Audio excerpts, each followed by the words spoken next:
Thank you. So first of all, I'm very glad to be invited and speak about this topic, which certainly was strongly motivated by Walter.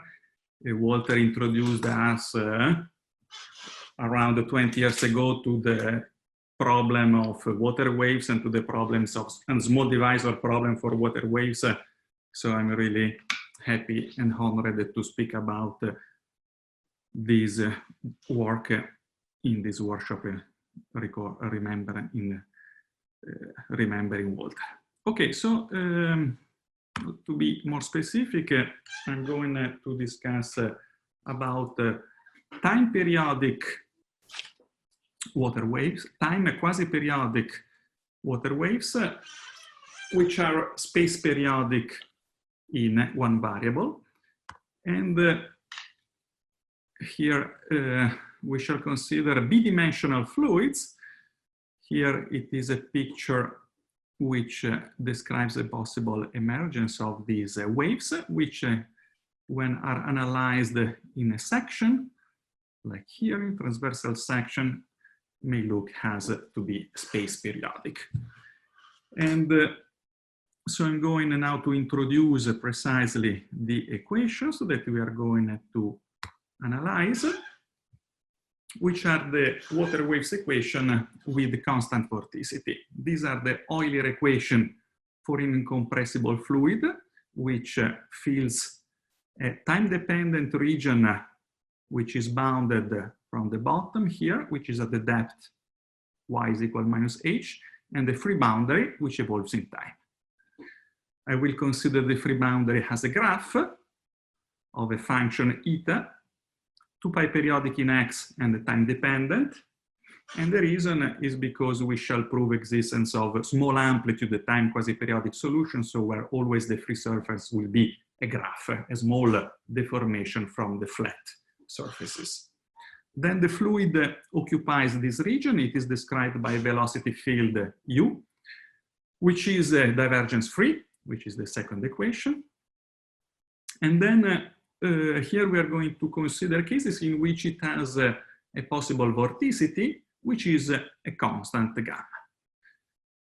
On the first line, I have written the Euler equation. P is the pressure within the fluid, G is the gravity, which is acting on the fluid.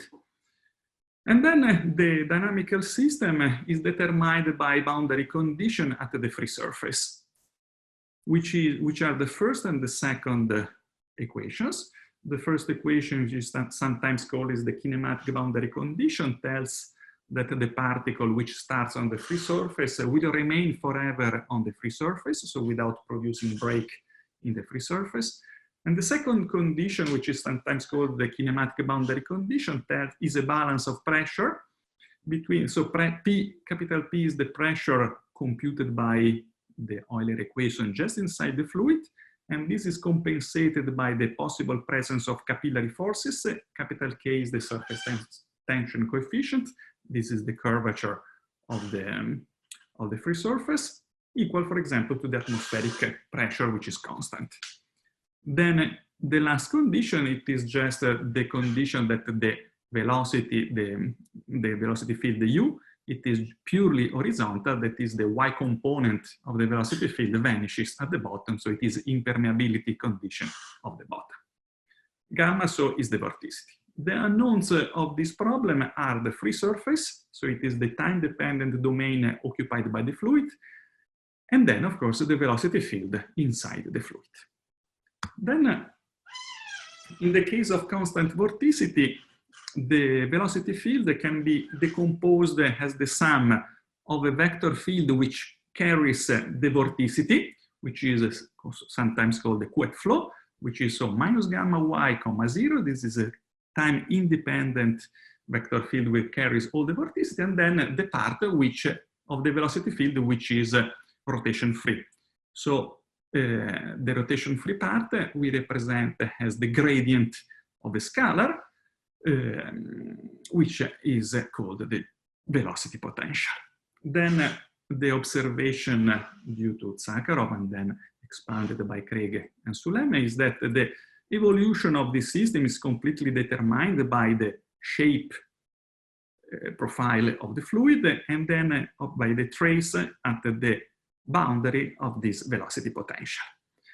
In fact, if one determines eta, one has determined the profile of the region occupied by the fluid, and then given psi, one computes one recovers the velocity potential, which is solving this elliptic system. In fact, the divergence of u is equal to 0, and then in fact we have to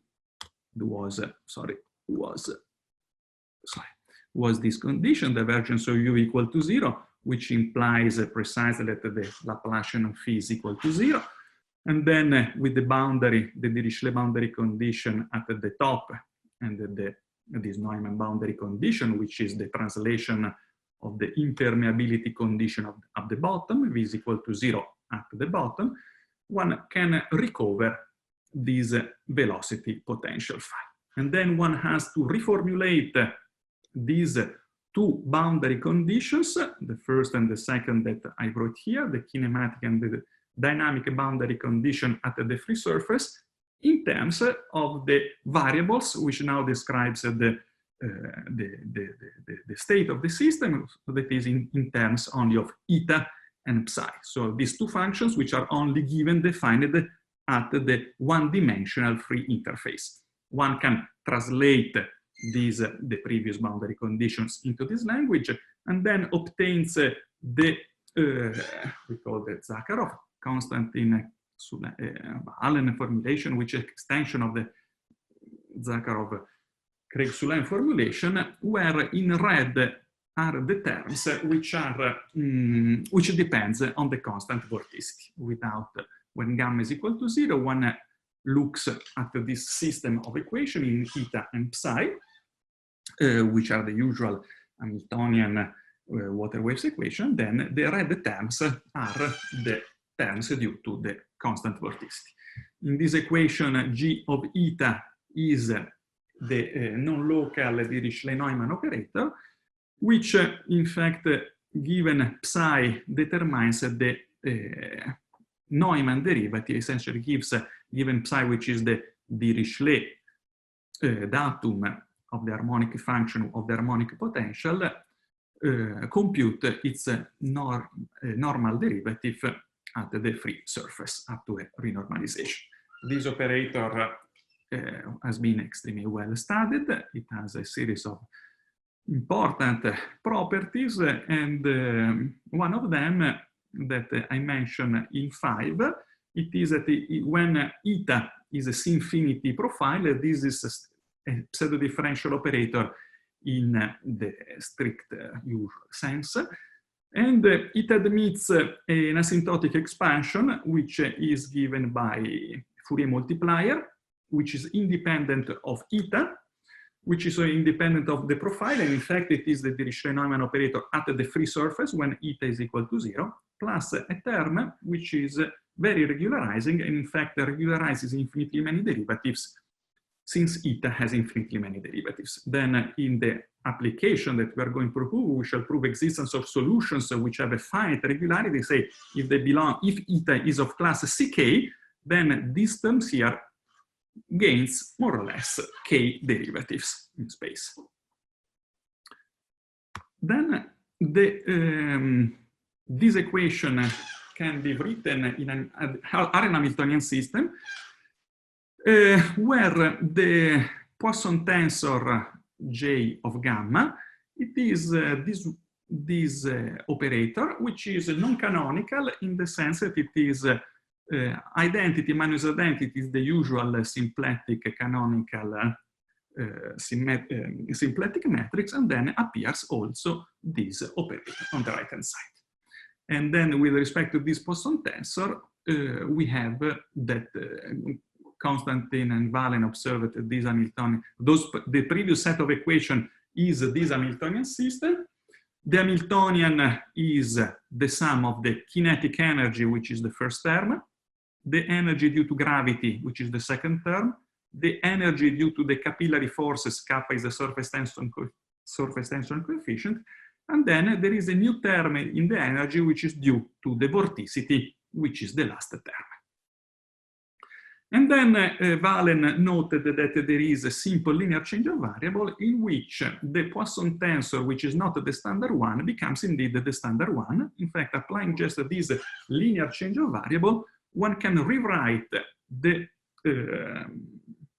previous, the water waves equation with vorticity in the following set, which is really the usual form of the Darboux coordinates, because eta and z satisfies this Hamiltonian system where J is now the usual symplectic matrix, 0 identity minus identity 0.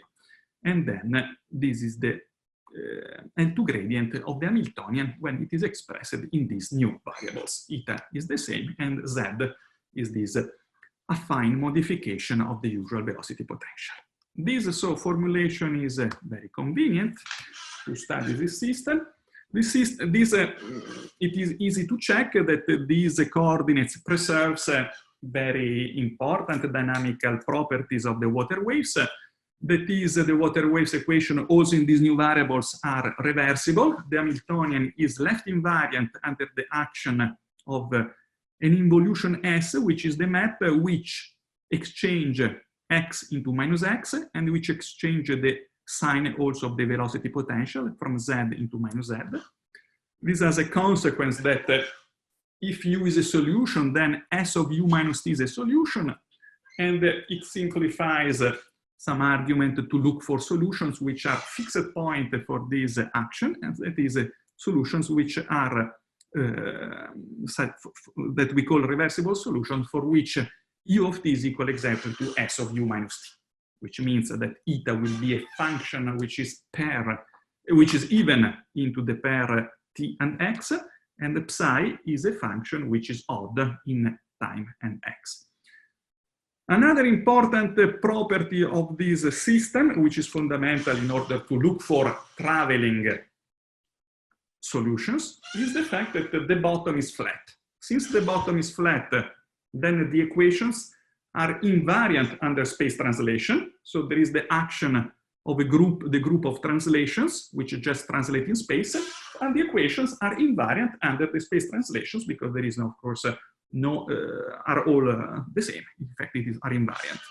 Since we have an Hamiltonian system, the Hamiltonian is invariant under this group, one parameter group of symplectic transformations, which are the translations. It is associated, arise by Noether theorem, a prime integral, which is called sometimes the momentum, and which is explicitly this one. This is an important invariant property which will be fundamental in order to look, it is fundamental in order to look to traveling solutions, periodic, and of course also quasi-periodic. Another prime integral is the excess of mass. The average of eta is conserved along the evolution. We shall put it equal to 0, and then say phase space that we shall choose are functions which belong to some Sobolev space of 2 pi periodic functions. We normalize the space period to be 2 pi with 0 average. So which in Fourier have this Sobolev norm which is finite. And the final remark is concerning the z variable, so the velocity potential. Since it has only physical meaning, the velocity field, and the velocity potential is defined up to a constant, the same property is inherited by its trace, psi, and also the Valen coordinate z. And then, in fact, it is defined up to a constant, so the natural phase space where to settle this variable z are homogeneous spaces, which are Sobolev spaces defined up to a constant. So two functions are equivalent if they differ by constant. So these are the equations that are this modification of the well-known water waves equation in the Zakharov-Craig-Sulaim formulation. And then the goal is to look for time quasi-periodic solutions which are traveling. So this is the question. And as in fact mentioned in the previous talk by Walter, there exist traveling periodic wave solutions. The Stokes waves are periodic in space profile, which translate in a rigid way as solitons with a constant speed c. So one finds the solutions, eta and psi, which are a fixed rigid shape, eta check, psi check, with translate with a certain speed c, which is a part of the problem. Note that eta check and psi check here are 2π periodic in functions, and so these functions are 2π periodic in space and 2π over c periodic in time. These are, for example, the Stokes waves, proved rigorously by bifurcation arguments by Levi-Civitas, Truiti, Nekrasov, and then extended also to global branches of solutions by using the nice tools of global bifurcation theory by Toland, Amick, and several others. And a fundamental property that I wanted to remark is the following, that in fact, since they translate rigidly, are the same profile which translates rigidly with the speed c, if we look at them into a moving frame with a constant speed c, these solutions will look stationary. That is, the periodic wave solutions in a frame which has speed c, which is the same speed of the wave, are equilibrium points, are fixed points, stationary points. The quasi-periodic solutions will never have this property, and in fact, we look for more general, in fact, the generalization of time quasi-periodic traveling wave solutions will be, so we look for a rigid profile, eta check and psi check, which now depends not only on one 2π periodic variable, but on several 2π periodic variables. So eta check is a function of phi1, phi nu, psi check is a function of phi1, phi nu. Both in all of these variables, these are 2π periodic. And then we look at solutions of the full nonlinear system, which have the following form, which are the translations with the speeds omega1, omega nu, with certain, we call it wave vectors, j1 and j nu, and then we look for solutions of this kind. And since there are at least two speeds, there is no moving frame in which they look steady. So there really, in any moving frame, will be really time-dependent the solutions. So these are the solutions that we would like to find. And so there has been a lot of work, I mentioned before, the periodic traveling waves, the Stokes waves, mentioned by Walter in this previous talks. And then there are other kind of solutions which have been found in the last years, which are time periodic standing waves. Standing waves means that are even in x, so are not traveling but are even in x. And these kind of solutions have been proved in a series of beautiful works by Plotnikov, Toland, Jos Plotnikov, Toland, for the pure gravity cases, finite depth, infinite depth, and there are many variants. And in the case with capillarity, more recently by Al-Azhar and Baldi.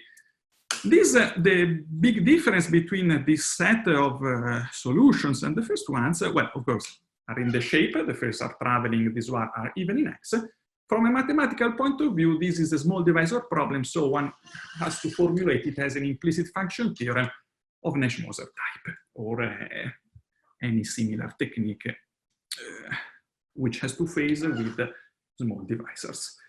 And then the generalization of these works for time quasi-periodic solutions, standing wave solutions, was obtained more recently with Riccardo Montalto and with Pietro Baldi, Emanuele Haus, and Riccardo Montalto in the pure gravity case, in the gravity capillary case, and then in the gravity case. The result that I wanted to present today, obtained in collaboration with Luca Franzoi and Alberto Maspero, is, as I mentioned, the existence of small amplitude time quasi-periodic traveling wave solutions for the water waves equation with vorticity. And so the result said in a few words, I will give later a precise and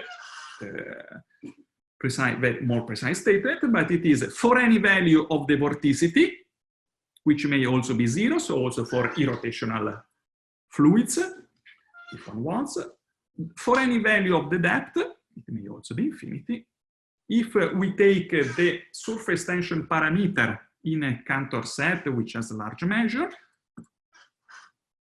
there exist indeed the small amplitude solutions of the gravity capillary water waves equation with constant vorticity. With the two frequencies, there will be look solutions of this type. So the profile eta will be a function of this specific form. So it is a rigid translations into these two arguments with the frequency omega-1 and omega-2. Okay, so in order to look for small amplitude solutions, of course, a crucial role will be played by the solutions of the linearized water waves equation at the free surface and when the velocity potential is equal to 0. So one linearizes the previous equations and obtains this constant coefficient system. The term with gamma are the new terms which arise because of the vorticity. Okay, which are these ones. And then the first thing is to understand which is the dispersion relation of this case. Here, G of 0 is the Schlenomen operator at the zero surface, which is the hyperbolic tangent of HD. So the first thing is to diagonalize and to produce the theory of linear oscillations for this system. And then one can do that and see that there exists so a change of variable, which transform this previous real system into one single complex variable, which can be explicitly written as this combination of eta and psi applied to which are applied some Fourier, this specific Fourier multiply, which rewrites the system has infinitely many harmonic oscillators, so a dynamical system which is I z dot is equal to capital omega z. So where omega is this explicit real valued Fourier multiplier, one recognizes when gamma is equal to 0, one will recognize the usual, the well-known dispersion relation of the gravity capillary water waves equation for rotational fluids. Then all the solutions in particular are linear superposition of plane waves with frequency omega j kappa, and then are periodic, quasi-periodic, almost periodic solutions according to how many amplitudes zj0 are non-zero, and according to the possible values of the parameters kappa, j, depth, and vorticity, for which the frequencies have rationality or irrationality properties among them. I wanted to mention one thing, that when gamma is different from 0, we see that the dispersion relation is no more even in the index j. So in fact, we see that the first part of the dispersion relation is a function which is even in j, but yes, but the second term is a term which is odd in j. This means that when gamma is different from 0, one cannot expect the existence of standing waves, so one cannot expect the existence of solutions even in x, and so one can expect traveling, really traveling, no more even in x. So how to put in evidence the existence of solutions which are really traveling? So there is will be continuation. We want to look to continuations of solutions of the linear equations which are really traveling. If we go back to the real Valen variables eta z, the solutions that of the linear equations, which are also time reversible, look like this. So there are the linear superposition of traveling waves that you see the first set, there is a sign minus here, so they travel to the right. Here there is plus, so they are traveling to the left. So all the solutions can be written as the combination of these traveling waves to the right and to the left. And we wanted to avoid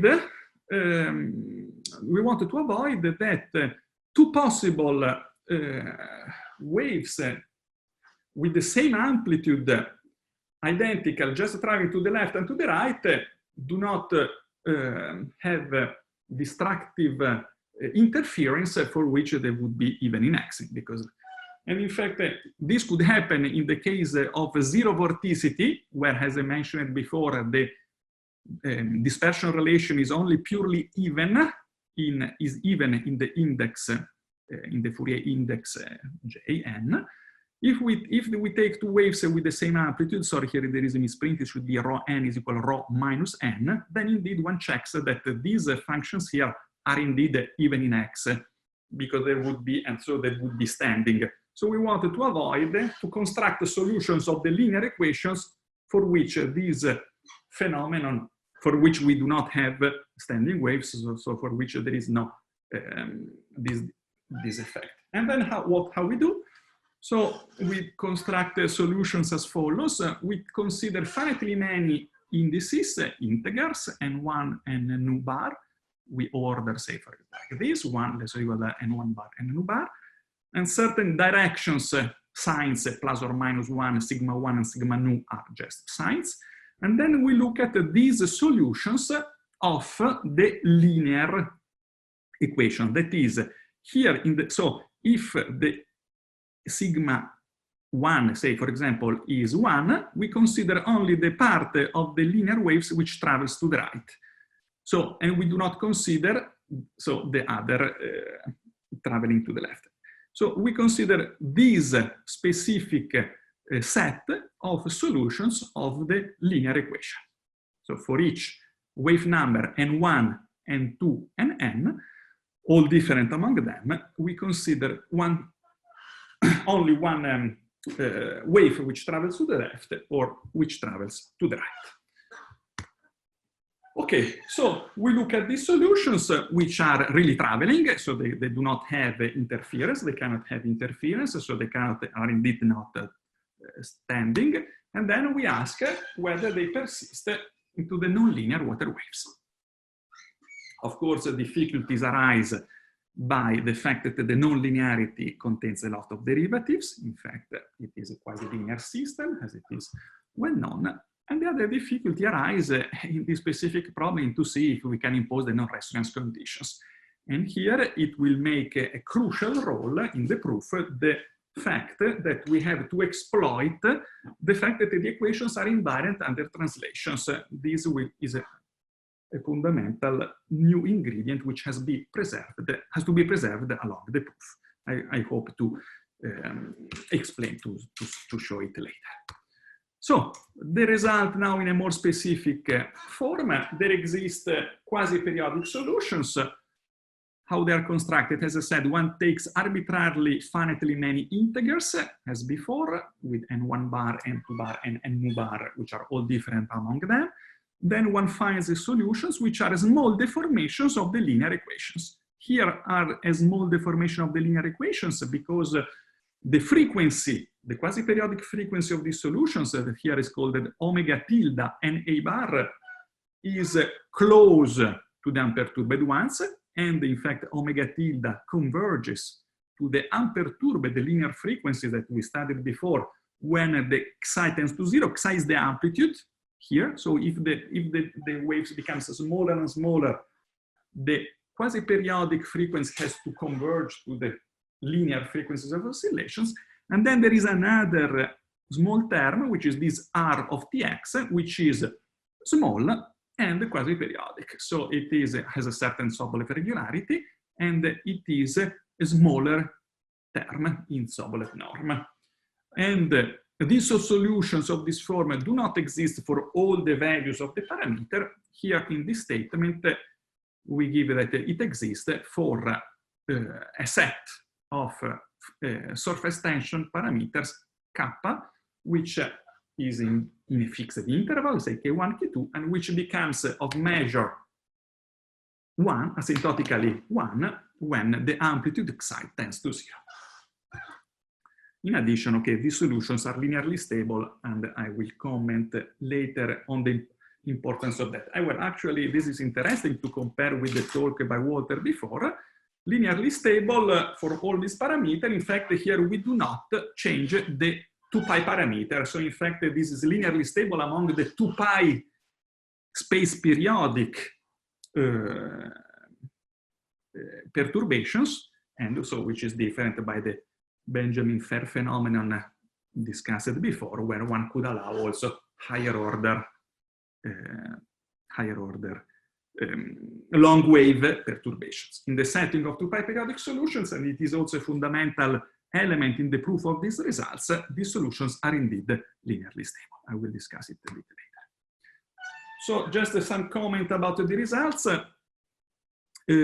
Up to my knowledge, there are no global in time existence results for the water waves equation with with periodic boundary condition, actually with or without vorticity. And then in fact we are constructing solutions which are indeed the global in time, constructed by this iterative system which constructs the quasi-periodic solutions.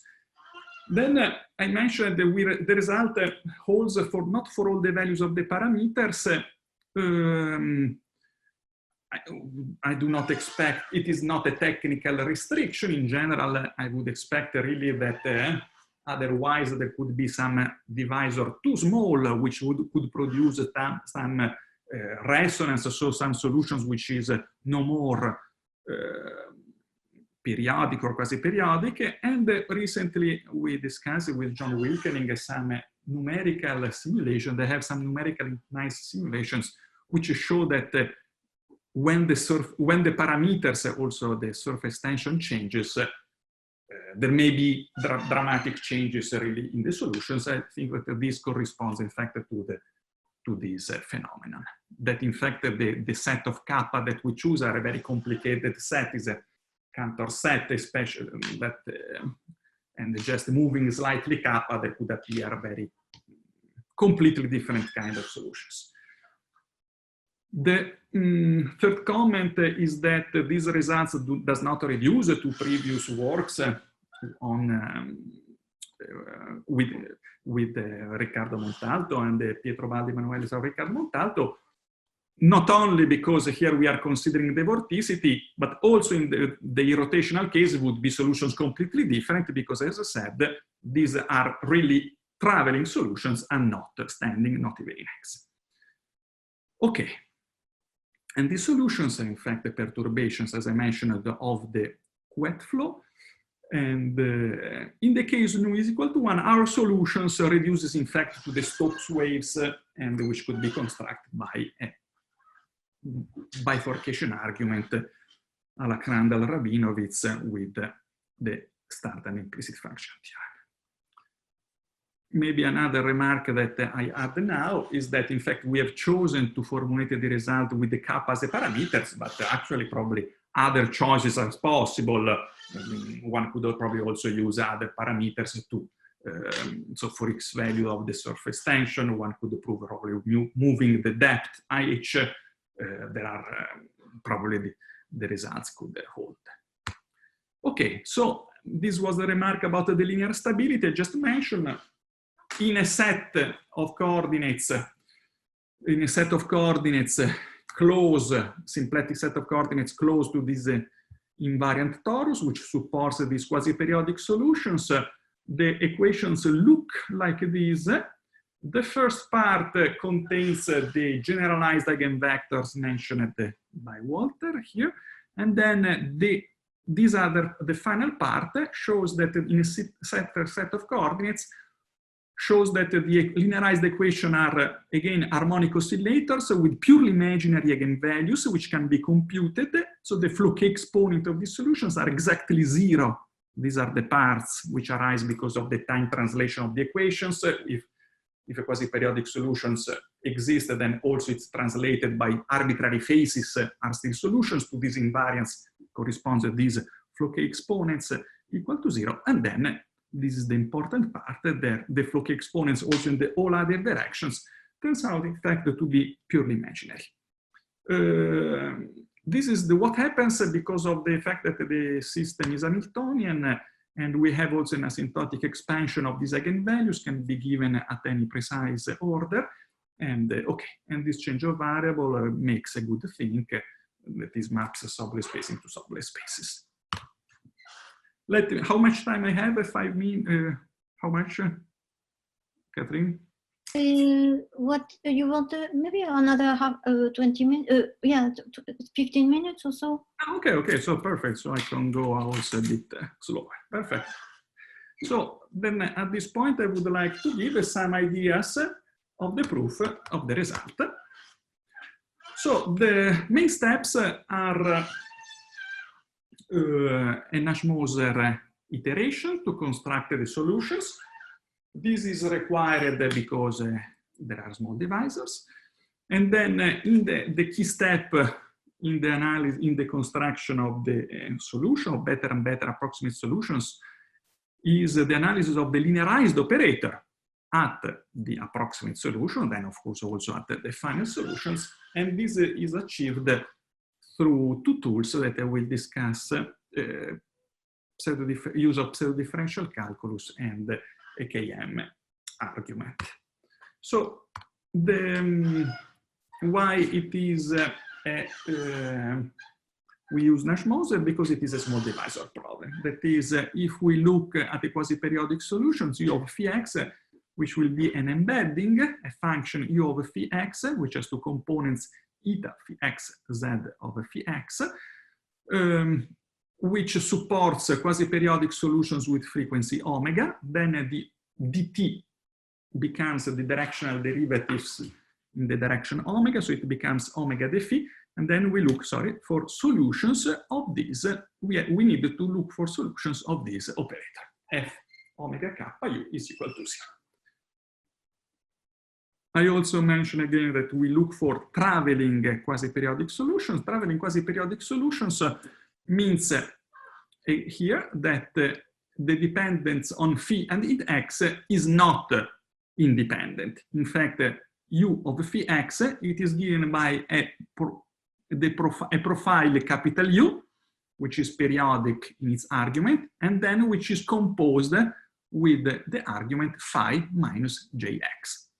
And this can be also equivalently, so we shall need also to be very precise, to keep this property very much. So in fact, this is equivalently expressed by the fact that if we apply the translation T sigma is the translation operator which maps u of x into ux plus sigma, this is amounts, the translation in x amounts to move the angle phi by phi minus sigma, the integer vector j. Okay, then when u is equal to 0, we note that of course we have a solution for all the values of the parameters. And then if we want to find u as a function of the other parameters, then we need to look at the linearized operator of f in the variable u at 0. And then the linearized operator is in fact essentially this operator here, constant coefficient at 0, which is essentially the operator that we analyzed before, which is exactly the linear operator, the linear system that we analyzed before at the 0 surface, replacing dt with omega d phi, which is this operator here. And it acts on the space of functions which are periodic, and then it is explicitly, since it is constant coefficient, diagonalized in Fourier, and these are its eigenvalues.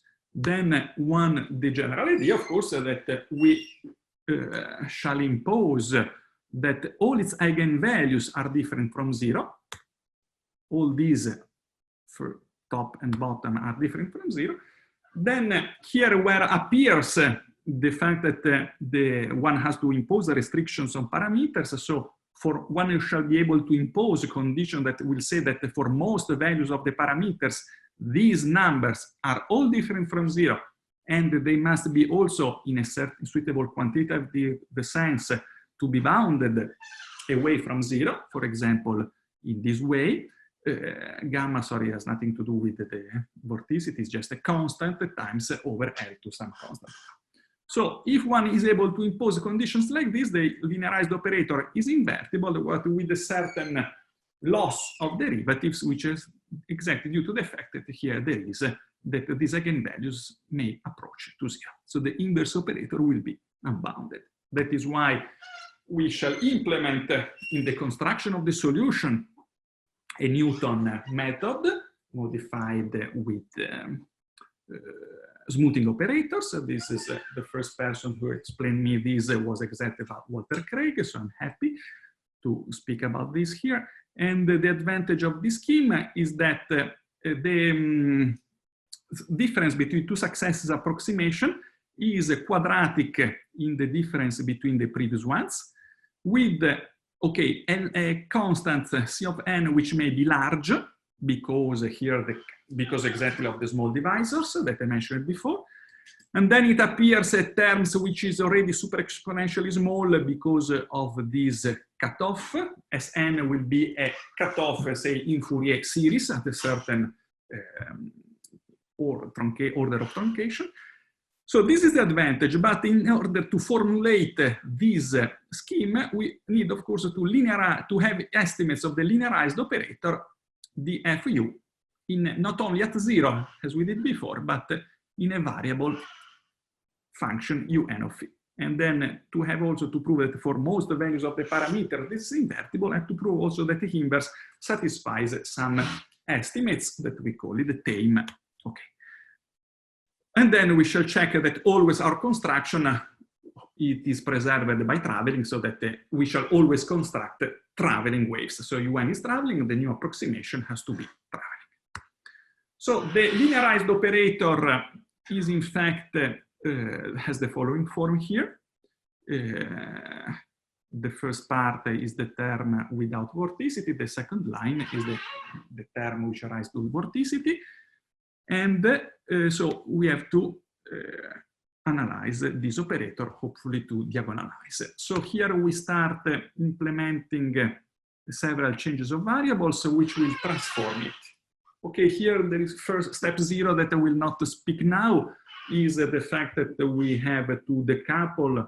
The solutions will be mainly supported on finitely many sites, which contains the highest part of the oscillation, and there the system will be described by action angle variable, so it is the main part which supports the quasi-periodic solutions, and then the normal variable, and then we shall analyze the linearized operator restricted in the normal component. So this is the main goal that we are going to prove, is that there exists a change of variable phi, which is indeed the pseudo-differential map that we shall construct explicitly, which transforms the linearized operator into this beautiful form, because we see that it is diagonal constant coefficients, actually this is the transport term, and then constant coefficient diagonal, up to terms which are not diagonal, are time dependent, but now are operators of order 0. So this procedure with respect to previous works that was important, was a fundamental step also for proving the other quasi-periodic standing waves quasi-periodic solutions. The new things that we have to preserve is the fact that we need to always preserve the Hamiltonian nature of this transformation, so that we shall always make a symplectic pseudo-differential transformation. And the other fact that we shall always keep, we have to always keep trace of the fact that we started from the equations which were space invariant, and that we have to preserve along all these transformations the fact that the recalling that the original system is space invariant, because it will be needed in order to impose the non-resonance conditions at the end. So in fact, at this point, we shall implement a set of transformations which now will decrease the size of the bounded operator R. So Rn will be always a zero order operator, but whose size becomes smaller and smaller. If we would like to implement a Newton scheme, which would give a smallness of epsilon 2 to the n, because of the small divisors, we shall obtain some slightly worse, epsilon 3/2 to the n, where 3/2 is any number less than 2. And at the end of a certain construction, we shall construct, in fact, well, maybe I skip how we do, but the goal is, so in order, we are going to construct a sequence of transformations phi n bounded in phase space, in which the new systems becomes diagonal, and this Rn becomes extremely small. Well, I just mentioned without technicalities that this is possible if we have a certain non-resonance condition, which well, is the following. After we wanted to look at a change of variable phi, which is produced as the exponential of a certain vector field x. So in the new variable phi minus 1 L phi, so in the conjugated operator appears a term, which is this one, which will be the biggest term, say, of order epsilon, and we want to find x, so the generator of the transformation, so that this term disappears or becomes in normal form. This is possible if we can solve this system here, which means that we divide by these numbers here, omega dot L plus difference of the eigenvalues and sums of these eigenvalues. Okay, and then it is fundamental to be able to show that in fact these divisors are different from 0 for all the values of the parameters, and also in a quantitative way. Here, I wanted to mention the following fact, that we are able to show this only because we have we keep trace of the invariance of the equations, which implies a selection of the indices, which is the condition on the indices which is written in red. Okay, there is a proof which enables to show that exploiting the fact that the frequency depends on the parameter in an analytic way, we are able to show that indeed the unperturbed function, that so when epsilon is equal to 0, these functions are indeed in the parameter kappa, in the surface tension parameter, not identically 0, because there is at least one derivative which is large enough. And then this enables to show that for most values of the parameters, the non-resonance condition can be fulfilled. I wanted just to show a non-technical thing, which shows that the linear unperturbed frequencies, for the linear unperturbed frequencies, there are exact resonances which are not present if we take into account the translation invariance of the problem. So that is the fact that we really restrict the traveling waves. So the example which I hope to be non-technical is the following. So omega j are the linear unperturbed frequencies here that I've wrote just for easiness of computation in the case of infinite depth. We wanted to show, well, actually in red, if we choose L, which are these integers, minus 1, 1, and then all 0. If we take two integers, j1 and j prime, which are chosen in this way, then actually the omega gamma dot L plus omega j minus omega j prime kappa, after a computation, it turns out to be identically 0. So this would be an exact resonance. But this resonance is not allowed by the fact that we always keep trace of the fact that we are working with traveling, because the momentum condition that I showed before would imply that the J1 bar is equal to H2 bar, and we have exactly chosen two unperturbed frequencies which need to have different modulus, so they will never be equal, was our condition for which we have imposed in order to show really the existence of traveling waves in the linear equations. So after all this construction, combining all these transformations, we have been able to conjugate the linearized equation at the approximate quasi-periodic wave solutions into a purely diagonal form, by means of transformation phi and phi minus 1, which maps Sobolev spaces well into themselves. And then now we have to impose that to verify that for many parameters, these eigenvalues are different from 0 with a quantitative loss of derivatives, in order to impose that, to verify that the linearized operator are invertible with an inverse which loses only two derivatives. In this way, the main step of the Newton iteration is verified, and one can prove the existence of these quasi-periodic solutions. And I finish here. This was the picture which was always showed by Walter, so I'm happy to show it. Thank you very much, Massimiliano.